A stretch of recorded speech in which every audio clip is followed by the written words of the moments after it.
নমস্কার বন্ধু। তো দেখো এখন হচ্ছে 1:30 বাজে। আজকে আমার রান্নাঘর পুরো পরিষ্কার, মানে চাকচাক, কিছু রান্না হয়নি সেই জন্য। আর আজকে হচ্ছে রান্না বান্নার ছুটি। প্রতি বছর বছরে একদিন আমাদের রান্না বান্নার ছুটি থাকে, তো সেই জন্য খুব আনন্দ, খুব আনন্দ।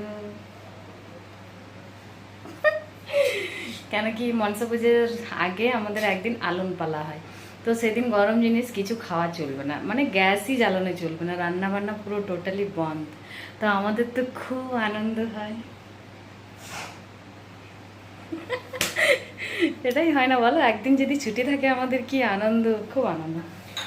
তো আমাদের বাপের বাড়িতে দেখেছি আলন পালার দিনে মানে পকোড়ি টকড়ি এসব বানানো হয় মুড়ি খাওয়ার জন্য, মানে অনেক কিছু ছাকাছুকি হয়, কিন্তু এখানে পুরো টোটালি গ্যাস বন্ধ, মানে চুলা বন্ধ।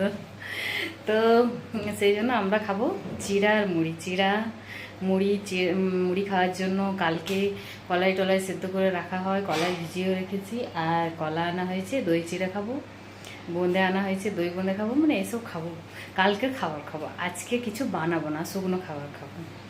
তো অনেক আনন্দ, অনেক খুশি। তো তোমরা সবাই কমেন্ট করে জানাবে কাদের কাদের এরকম রান্না বান্না না করতে হলে আনন্দ হয়। আমার তো বেশ ভারী আনন্দ। আজ আমি একদম পুরো ফ্রি, সেই জন্য পুরো ঘর দুয়ার একদম চকচক করে পরিষ্কার করে পোছাপুছি করে নিলাম, বাস একদম রেস্ট। একদম 8টাতে তো উঠেছি প্রথমে, পৃথিবীর পুজো টুজো সব করেছে, আর আমার একদম রেস্ট। চলো টাটা।